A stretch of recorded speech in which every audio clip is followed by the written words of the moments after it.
All right, well, welcome back. In this TSA Teams competition video, we're going to be looking at the next scenario, and we're going to be looking over here at scenario 6 in this video. And what we're going to be studying and looking at is looking at malware, malicious software is what we call it, and looking at how engineers can design software protections that can isolate and destroy those types of threats that exist against us. And so this is really something that's been around for a very, very long time, for decades upon decades.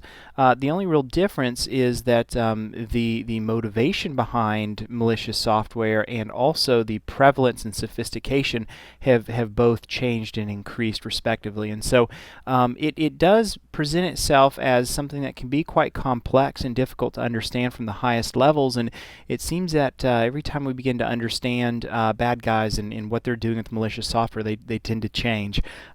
So this really is a very pertinent topic and something that's very important to talk about and really to come back and look at periodically as threats tend to evolve against us. So going back to this slideshow that we've got here, let's go ahead and look at what we've got here for scenario 8. It looks like I had the wrong one, or scenario 6. Sorry, it looks like I had the wrong one pulled up. Here we go. Okay, so the first thing I want to do is talk about the motive. And you've noticed I've done this several times through a lot of these lectures. Is we say let's before we even talk technically about whatever the topic is for the scenario, let's look at the motivation. And this is a big important topic as well. This is a good thing that we need to do with this scenario. And so I've kind of humorously listed the top 3 reasons that we see so much malicious software today. It's money, money, and more money. And there can be no question for that. We look at the statistics. We look at what the FTC says, what the SEC says, what the FBI says, what public and private research organizations all say, and everybody unanimously agrees that the reason we see so much malicious software written is because, yes, it's effective, but also even more so, it really it gives you huge financial gain. And so this really is the primary motivator for which we see so much of this malicious software being written and used against us today. And that really is, unfortunately, the way it's going to be for a long time. However, in the old days, it wasn't so. If you look back to some of the oldest threats and some of the earliest viruses that were created, which we can classify as malware, by the way, most of this was done because of curiosity or a way to show off among others. And you have to remember, in the olden days, before we started banking online and we had our investments online and we could check our payroll online and all sorts of things that we do now with a financial intent online, before any of that existed, the internet mainly was a place for which we shared basic information. And yes, it did come, as we had described before, it did come through DARPANET, and the military did use it, of course, for their own section of storing and retrieving data quickly. But as the commercial side jumped into it, initially there wasn't a huge financial component, at least for the end user. And so because of that, people that were engaging in hacking and all of this kind of stuff, and even writing malware, by and large, it was to see if they could do it, to show off, to have fun, maybe a kind of a weird, twisted way, and really just to show off that, hey, I'm one of the best hackers out there.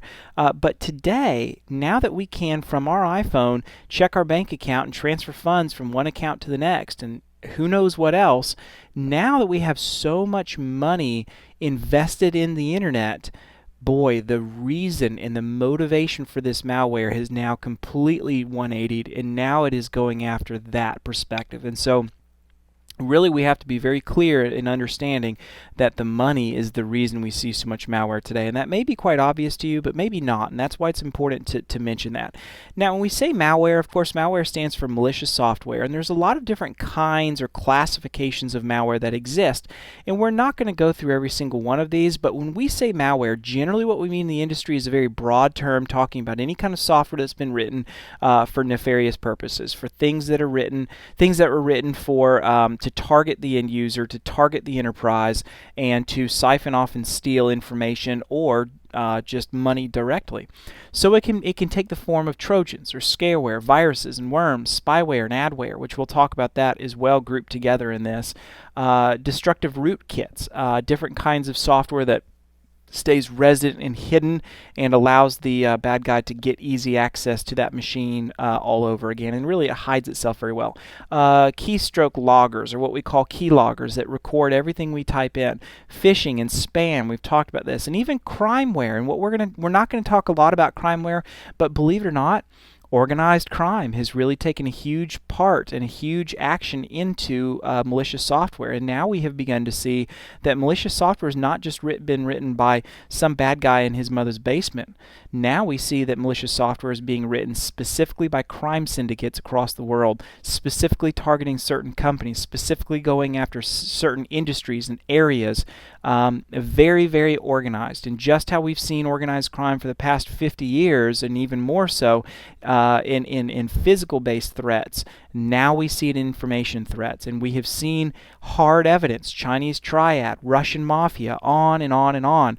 We have seen where these organizations have now heavily invested into digital crime. And so we even have what's labeled now as crimeware, believe it or not.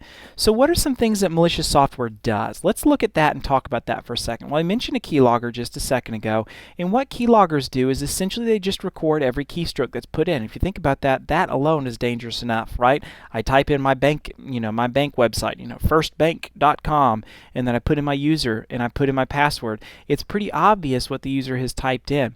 And what that does is it saves everything generally to some local file on the computer. Everything that's typed in via ASCII is saved to a local file, and periodically that's emailed back to the bad guys.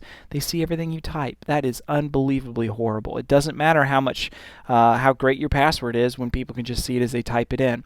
Now remember what we said helps against keylogging and things like that. Remember how we talked about two-factor authentication before? Things like that are very helpful, because if someone has a keylogger on your machine, and I'm getting ahead of myself a little bit, but if someone has a keylogger installed on the machine and you're using two-factor authentication, well, yeah, they might see my password, but they don't have access to my actual smart card that generates my token. And so that is a huge help against things like that, by the way. And that's just somewhat of a review from other things we've talked about. Ransomware. I don't know if you've ever seen this or not. It was pretty popular and still is in some ways. Maybe not as much as it used to be maybe 5-6 years ago, it seems like, but I have still seen incidents of ransomware. And what this essentially is malicious software that gets installed that's just simply annoying, to be honest with you, and is always popping up and always saying, hey, warning, warning, warning, your system's insecure, blah, blah, blah, blah, blah, and you need to pay $19.95 to get rid of it. And guess what you're actually doing? Yeah, you pay $19.95, and yeah, it actually gets rid of it, but what's happening is the software itself, once it's installed, they make you pay the company to get rid of their own software. Now, how does that make sense? And so that's what we call ransomware. Basically, hey, we've installed some junk on your machine, you want it gone, you're going to pay up. Otherwise, we're going to stay resident and we're going to keep bugging you and bugging you and bugging you.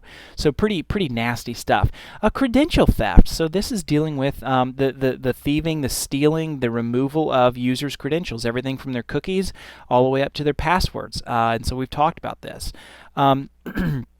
Maybe advertisements, and we've seen organizations that create their own advertisement ring in which they deliver their own advertisements to their own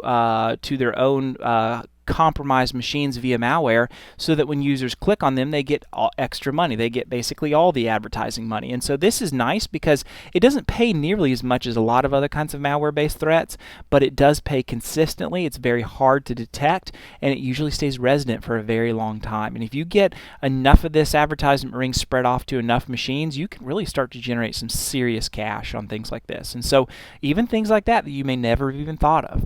So what is this malicious software? What are they targeting? What do they want from us? Well, obviously our credentials, right? Because if they can take my credentials and log in as me, they become me. And if I can transfer funds to somebody, they can transfer funds to somebody. If I can open up a bank account, they can open up a bank account, right? So what I can do, they can do with my credentials. And so obviously draining our funds out, possibly even saying, hey, we've got your credit card number, we've got, et cetera, your social, everything else. If you want it back, you're going to have to pay up. And it could be anywhere from $10 to $100 to $1,000. We've seen this happen all the time. And it's very safe, believe it or not, for bad guys to actually ransom this data, because they can prove that they have it. And they can also ensure that they get their money from you securely by having you wire it, for example, out of the state, or out of the country, I'm sorry. And the instant you wire funds out of the country, guess what happens to it? poof, goodbye in most countries. It's not uncommon to see it wired somewhere in the Middle East. It's not uncommon to see it wired somewhere, especially in South America. I've seen some in Peru just lately. Other places in Europe, especially Eastern Europe. And so it's very common that these bad guys will get our data and will ransom it out. And we, unfortunately, once we pay the ransom, we got to hope they actually do what they say and don't do anything with that data. They might not.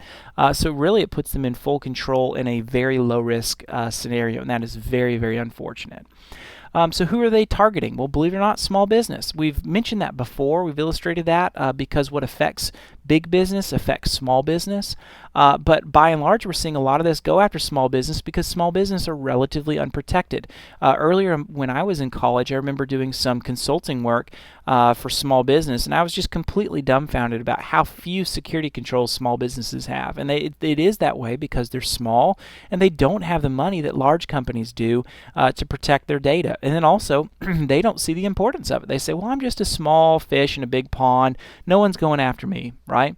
Well, unfortunately, they are going after you, and they have been going after you for a long time. And just because you don't know it doesn't mean that they're not already resident in your system and attacking you in your system, and you don't even know it.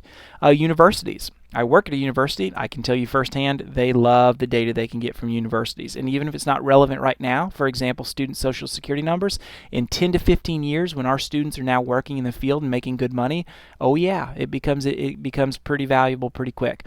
School districts. I don't know if you've seen a news article a few years ago, but Bullitt County school systems lost several thousand, hundreds of $1,000s because of some malware that got installed on someone's computer in the board office, and they simply wired the money away.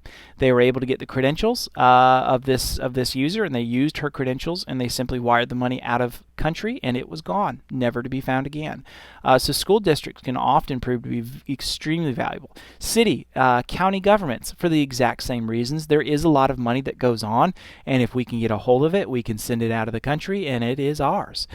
Construction, factories, and really the fact is you and me. And so I think we can illustrate this quite clearly that they're after anybody they can go after, and they're going to go after what's easiest, and unfortunately many targets to this day are still very, very easy. So let's look at the current landscape. Where are we at right now?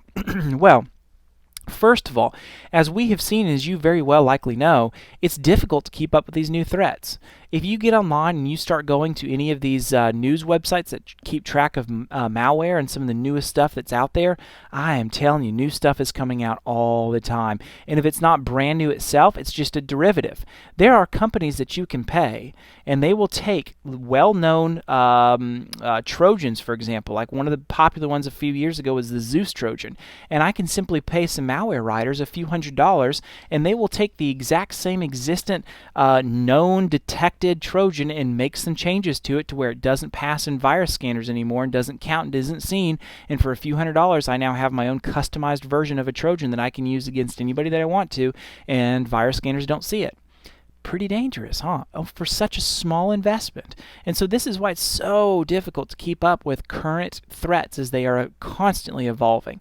Some statistics say we lose about $500,000 per day due to malware. I personally think this number is extremely low. It is very difficult. I have seen other numbers that come out, but all of them are very large estimates because it is impossible for us to know exactly how much money is lost per day due to malware-based threats. However, let's just say a big number, right? I think we can all agree upon that. There's new victims every single day. Let's not even say almost daily. Let's just say every day. There's reputational damage. Have you ever thought about this? Have you ever seen some companies that maybe you did business with and they got attacked? Boy, it doesn't look good, does it? It doesn't look good for their clientele. Maybe if you were a client of that company and they got attacked, you thought, boy, I'm not going there again. You remember when TJ Maxx, remember when TJ Maxx got breached a few years ago? It was huge. My wife had a credit card and used it to shop at TJ Maxx, and we got a new credit card. We called our banker up and said, hey, why do we have a new credit card? And she said, well, because we looked at your account and noticed that you were one of the members who had your identities, your credit card number stolen in the TJ Maxx attack. Well, guess what? Does that make us real comfortable at shopping with TJ Maxx again? Probably not, right? despite how many great commercials they have all the time and how much money you save, et cetera, well, instead of maybe focusing completely on saving people money by, getting cheaper clothes, maybe they should focus some of their money on actual data security, right? Instead of having open wireless access points. So anyways, reputational damage really goes a long way and can cause a lot of non-monetary loss that actually eventually ends up translating into a monetary value. When you get hacked, when you get owned, when you get compromised, your customers are not going to want to be your customers anymore. Okay? And then obviously monetary losses. I mean, obviously. Data breaches of all kinds. This is what's going on right now as we speak. All kinds of different attacks that are happening across the country, across the world, and it is a very, very dangerous place, unfortunately. So let's look at some of these actual people that are involved in creating these threats. First of all, we have hackers, right? We have bad guys that actually break into these systems. They typically are very advanced, although not always, and they're the ones that typically like to break in. Don't you like my picture? Phishers, we've talked about them. Spammers, we've talked about them. So you know who those people are. Botnet operators. Now, can we make the argument they're hackers? Of course we can, but this is a specific group that operate and control these command and control based systems that are sitting here waiting for their operator to say, hey, connect and do whatever it is. Do a distributed denial of service attack. Work on cracking this password for me. Work on joining this attack, or let me bounce through your computer to stay anonymous. These botnets are unfortunately extremely dangerous and are very, very distributed. Criminal groups. We've already talked about some of the crime syndicates that are now involved in malicious software and writing it and using it and perpetrating it against Western governments and Western organizations. Activists, we've already talked about them. WikiLeaks, Anonymous, on and on and on, right? Terrorists. Believe it or not, terrorists are interested in data. Terrorists are interested in data warfare and information warfare, not just what's physical. Because remember, it's very easy. Foreign intelligence services. I have been reading over and over and over about Chinese government and what they have been doing, who they have been breaking into without any remorse, without any hesitation whatsoever.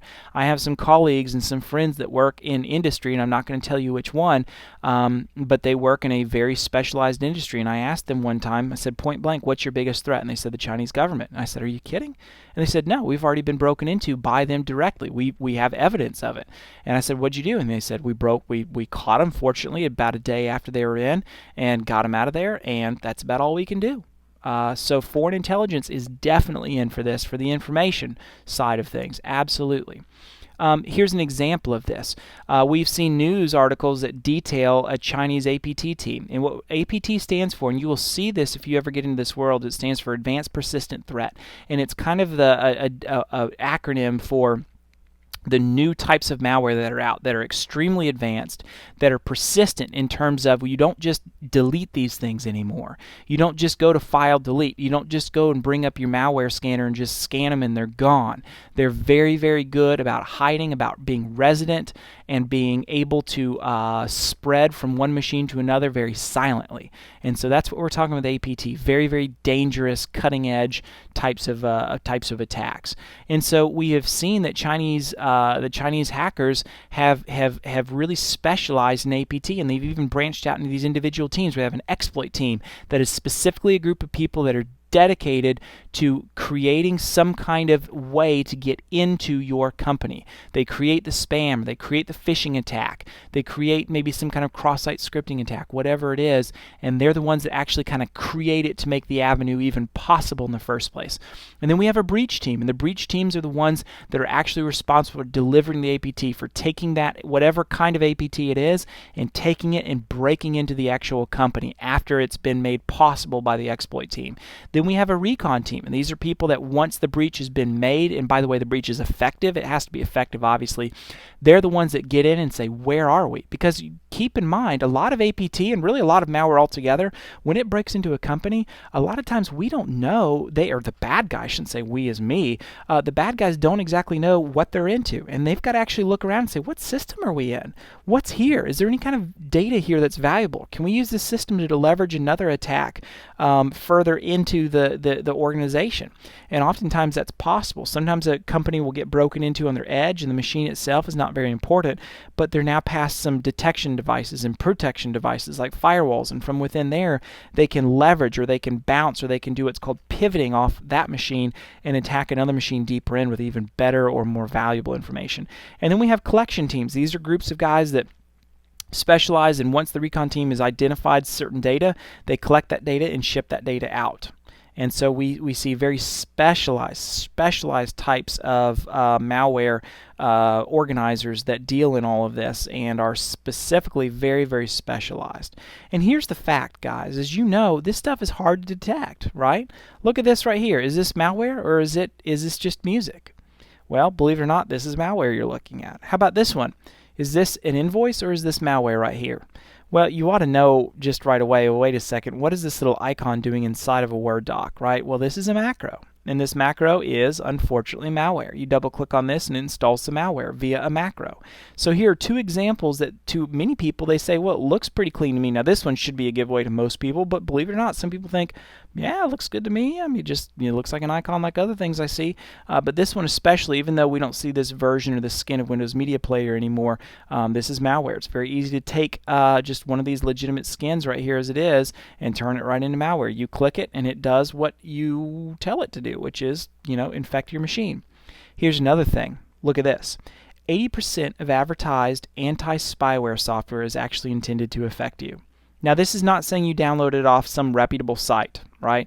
I'm just saying if you Google for anti-spyware and you get all of these answers that come back up, how do you know which one's legit and which one's not? How do you know which ones are saying, hey, I'm anti-spyware, but I'm actually spyware myself? Well, let me give you guys a quiz. Let's see how you guys do. Because really what we want to do is detect and know which one is actually the rogue one itself. So let's take a look at this. Is it this one? Or is it this one? You ever seen this one before? Is it legit or is it not? Or is it this one? Or this one? Or is it this one? And just to add some more into the mix, is it possibly this one? So of all of these, which one do you think is the real one? You can pause this video and discuss it with your classmates if you would like to, but I'll tell you this, one of these is real and one of these, all of these are malicious, but only one of these is real. Are you ready for your guess? All right, so let's see how you did. The real one is, drum roll please, Spyware Terminator. The rest of these, had you installed them, are completely malicious. Now, what's the moral of the story here? The moral of the story is this, is even if you got it right, you still had to think about it, didn't you? And the moral of the story is simply this. These bad guys are getting better and better and better at disguising or masquerading their nasty malicious software as legitimate. And for the longest time, one of the leg ups that we had in the security community is that these malware writers preyed upon people not being as smart and preyed upon the fact that they could write poorly worded, poorly written with poor grammar, a poor interface, a poor look to it, and they could get away with it because everything looked completely unprofessional, but people would still believe it.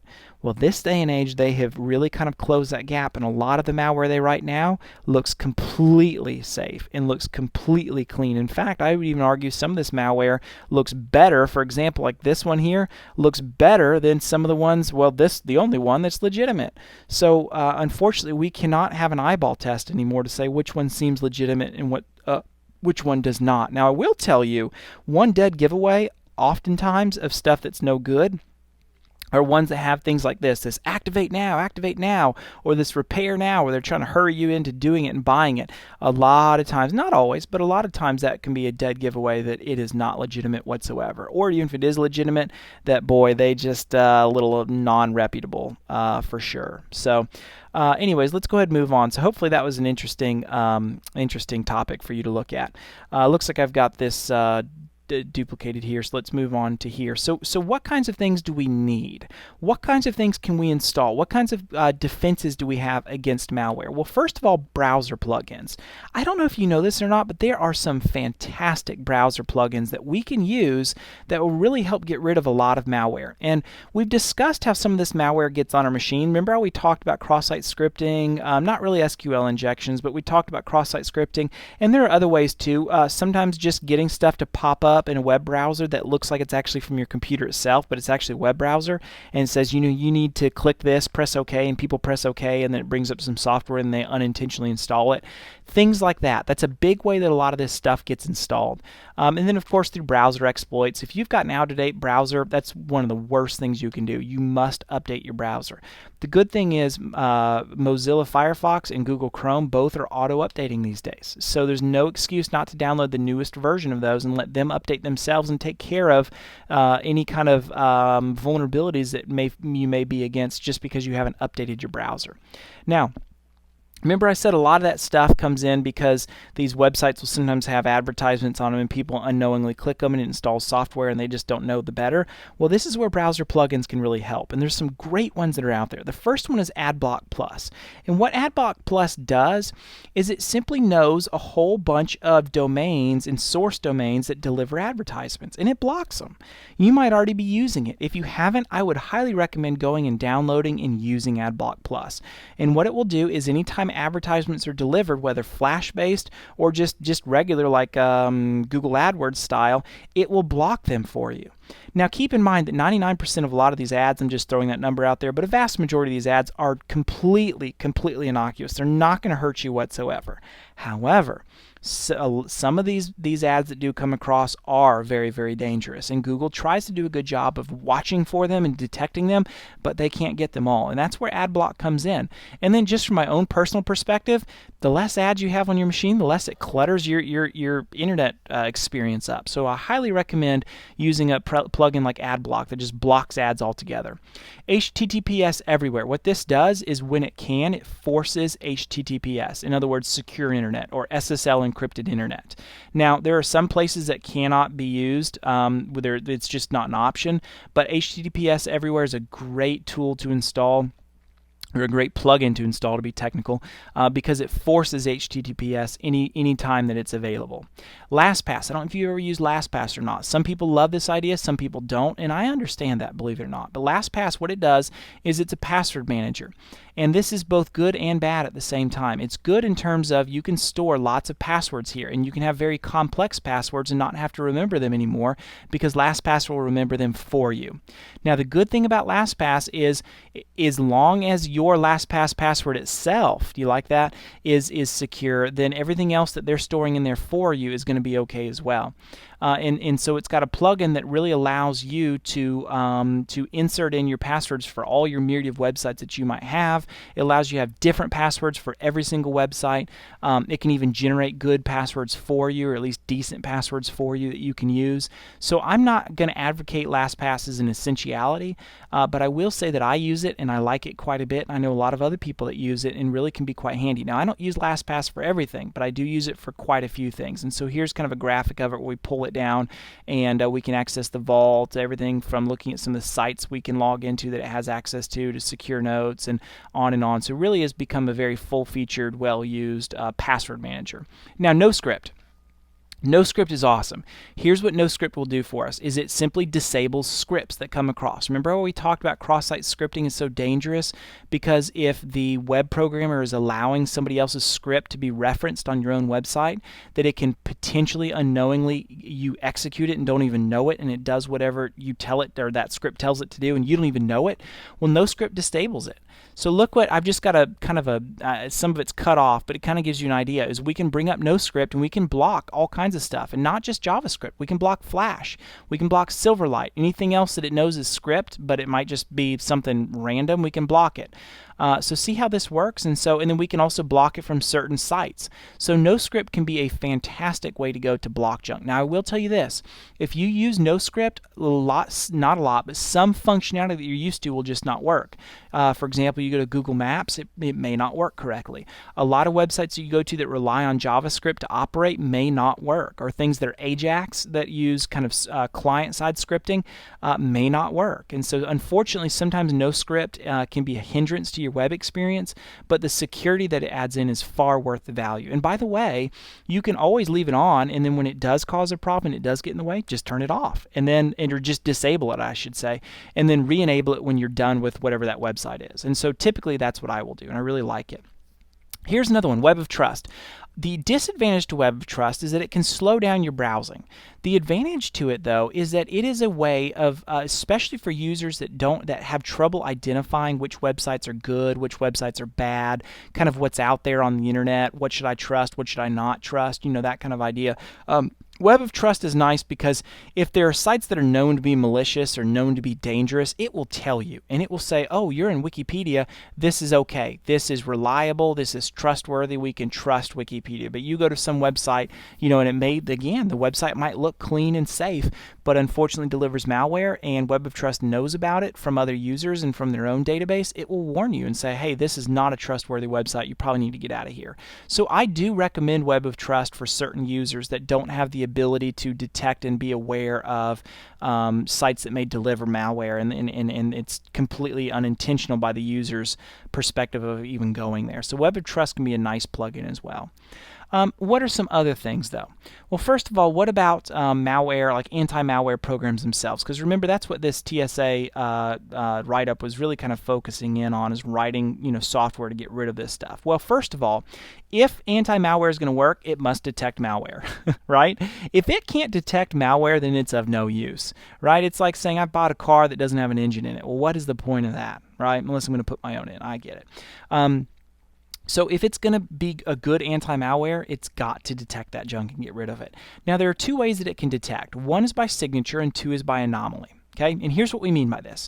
Signature just simply means this. We have seen this malware before, and we have written a signature for it. We know exactly what it looks like, and so when we scan through your system, when we see a file with that exact pattern, we know it is malware, and we know that we need to get rid of it. So signatures are nice because signatures are oftentimes not very wrong. But they don't always catch things, because one of the problems with signatures is it's very easy to kind of quickly adjust, edit, change that signature just a little bit, and then guess what happens? Once we do that and we change that signature, then the detection mechanism doesn't see it anymore. I'm sorry, not change the signature, but we change the malware itself, and that signature doesn't catch it anymore, right? And so that's one of the problems with signatures. What anomaly detection does is, rather than looking at signatures, it looks at behavior, and it says, hey, what is this file supposed to be doing? You shouldn't be doing this. This is not normal behavior. And so it can detect based on behavior. Now, one of the cool things about anomaly-based detection is that it can sometimes find stuff that signatures will never find. The disadvantage, though, is sometimes stuff happens on your system that's completely normal, but it may think it's an anomaly. It may think it's something out of the ordinary, and will detect it and try to stop it. So that's one of the problems of anomaly-based detection. Sometimes it doesn't work as well as signature detection. Okay. Also, it needs to prevent threats, not just detect them. So it needs to prevent. We can prevent them by firewalling and blacklisting them out. We can have lists of IP addresses and domains of places we know that deliver malware, and we can just block them altogether, and we should do that, right? Also, we can have levels of control. So, for example, should some game that I play ever be able to open up a new network port? Well, no, probably not, right? And so because of that, we can have anti-malware programs that say, you know what, this program is not going to be able to engage in this behavior. In other words, this game is not going to open up this port, or maybe this program that got double-clicked that's supposed to be a screensaver changer of some kind is not going to be able to access my Windows System 32 directory and change something in my host file. right? So maybe based on control and behavior of saying, hey, this program should not be able to do this task, or this should not be able to have this kind of responsibility on the system. And so that's kind of advanced, but it can be very, very nice to prevent threats. And then also it has to be able to remove threats. So this software has to be able to remove it completely. And one of the things that's so bad about modern malware is that it hides itself really well. And we might find an instance of it, but it's also still hiding. The instant you reboot, or the instant that process is killed and tried to be and maybe attempted to be deleted, the malware reruns itself and says, oh, I see that process got killed. I'm going to start a new process with a new name and still be resident on the system. And so unfortunately it can be very difficult to delete some types of threats. And so our malware must be good at removing the threat entirely and not just a piece of it. If it removes just a piece of it, it does us no good. Another thing that needs to have are good management controls. And what we mean by this is the ability for administrators to be able to push out the installation to computers all across their company, for administrators to be able to force updates, for administrators to be able to scan and schedule scans. So maybe at 2 a.m. the administrator can use the software to say, hey, at 2 a.m. we're going to scan our entire network of machines in the entire company, and then maybe they'll all report back and we'll get a list of which machines are compromised that we need to take further action on, right? So good management controls are very, very important. And then also good help and support. And believe it or not, this is important. I know that a lot of times administrators can do a lot of things on their own, but there are times you might have to call the vendor themselves and say, hey, we need some help with this. It's behaving in a weird way. It's giving us a weird error code. And they need support from the people that actually write the software. And so we have to have the ability to be able to provide good support and good help to our users that use our anti-malware software. Okay, so those are some things that are very, very important. Another thing that can be helpful is being able to know what's going on around the rest of the world. And there are many ways to do this, but essentially here's one good example where we are correlating data across the world. And this is some list from Symantec, believe it or not, of where some of these attacks are all originating from across the world when they grab this data. And so this is very helpful for us to see, well, look, we have concentrations in the United States, and we have concentrations in Europe, and we have concentrations in Asia, but not very much in Australia, certainly not much in Africa, right? None in Canada. I guess those Canadians are really behaving themselves today, those good Canadians. Good for them. They can pat themselves on the back if they're watching this video. And so we can begin to correlate data based upon looking at the whole landscape, the whole threat landscape. And so this can be a nice way to say, hey, we might be able to predict what might happen to us based on what's happening to other people, if that makes sense. And so this can be nice.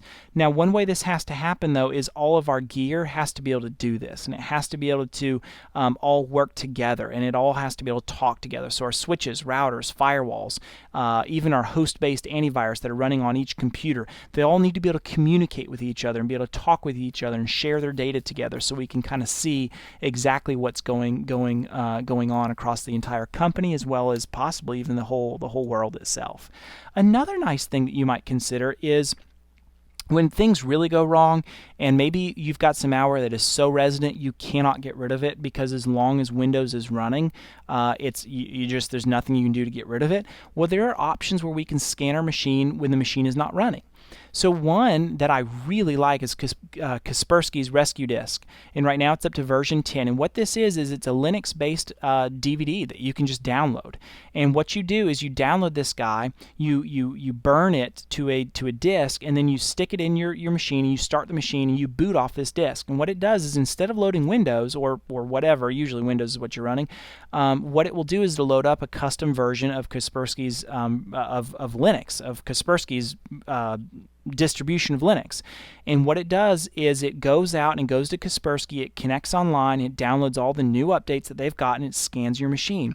And one thing that's so awesome about this is that Windows is not running. So it makes it very difficult for rootkits to hide because Windows itself is not running. And here's what we've seen about some very sophisticated rootkits, is that as long as Windows is running, they can inject themselves into the kernel itself in Windows, and they will never be found, because anytime a virus scanner is running when Windows is running, it says if the malware has injected into the kernel, it can just tell the kernel, hey, don't show myself, just hide, and it'll never be found. Well, the nice thing with Kaspersky is that When it runs a scan, Windows is not running. So all of the mechanisms by which some malware can hide are taken away when we have an online scanner. So that can be very nice as well. Now, just so you know, I've decided to go ahead and include Scenario 8 with Scenario 6 because I think they're extremely similar. Scenario 8 is dealing with spyware more specifically, and so we're going to talk about that. But I've decided to kind of group both of these together because I think most of the material we just covered in Scenario 6 will apply to Scenario 8 as well. Okay, so let's talk about spyware. Spyware is a little bit different because spyware itself is not malicious. You remember when we were talking a few slides ago about the different kinds of malware, and I told you that spyware is a part of malware?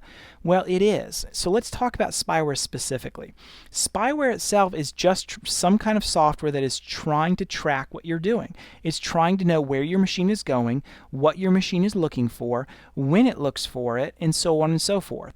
So spyware really, from definitions perspective, can range from something very, very benign like tracking cookies, just just files that exist to see where you're going, all the way down to very aggressive types of spyware like keyloggers that actually record your keystrokes and are certainly malicious and certainly dangerous and certainly very scary. So spyware is a very broad category. It can go everything from no big deal at all to very, very aggressive. So let's talk about cookies. What cookies are they are text files that are stored on your local machine. And here's an example where we're using a program called Web Cookie Sniffer, and it's showing us all the cookies that exist on our machine. Now, here's the fact of the matter. This day and age, in modern web browsing, we have to allow cookies. We just have to. There's no way that we can get around it. And what cookies do is they basically store our session for that website. So the next time we go back to that website, it knows who we are. And most websites require cookies these days. You'll very rarely find websites that don't anymore. And so it's not just because they want to track you and steal your information. Usually that's not the case with cookies.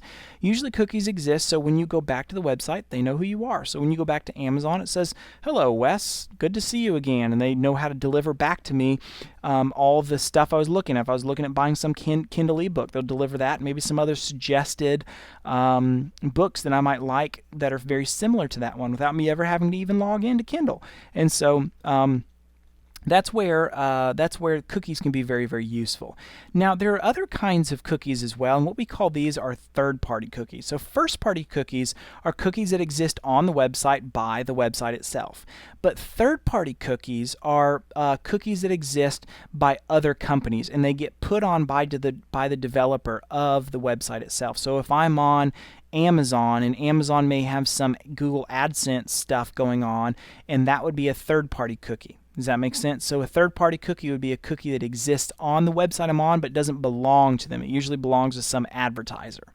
And these are definitely not as much fun.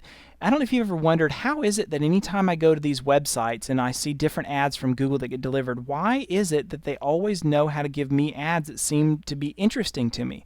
Well, that's the way that Google has made so much money on their targeted ads, is they use AdSense has the way they track you with cookies is they know exactly who you are. So whether you're on some website to buy dog food or you're on some website to look at a brand new car, they know who you are because it's a third-party cookie that Google has through AdSense. And they know where you are, they know where you go every single time, and they can deliver to you specific ads that they know you're interested in. That's why you're like, how does it know I was, why was it showing me, some new computer game I was looking at when I was, buying dog food, right? I guess who buys dog food online, but you get the idea, right?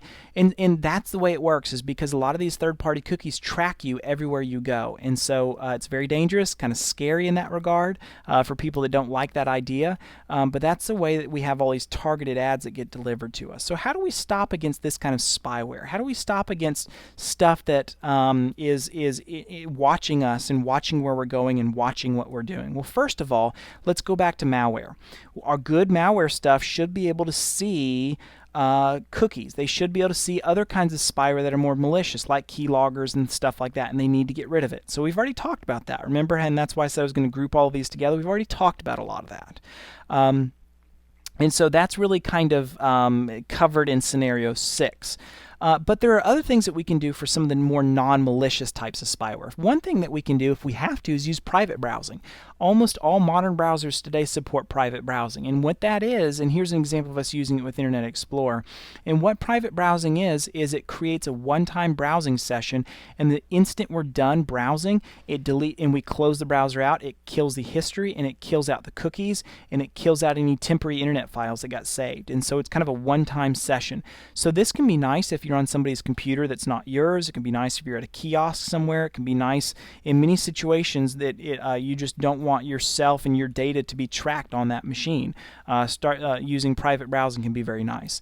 Another tool that you can use if you've never heard of it is called CC Cleaner. And here's an example of CC Cleaner right here. And what I can do is I can run CC Cleaner.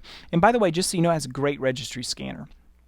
But also from the cleaning side of things, it can go through and it can clean out data that exists in all of these different things. So it can go out and clear out any kind of flash data and flash cookies that have been saved and just anything in there, Windows Media Player, and on and on and on. And what it can do is it can go through all of this and clear out identifying information through all of any of these programs that you happen to be using. So I highly recommend CC Cleaner. It's a great program.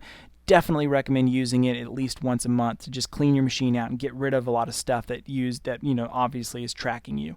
Now I'll just tell you though, you delete some cookies for like Amazon, well, it's going to add it right back the second you go back to Amazon. And that's not a bad thing because Amazon needs to know who you are. The way their website works is it requires cookies. So you want to shop on Amazon, you're going to have to get used to it.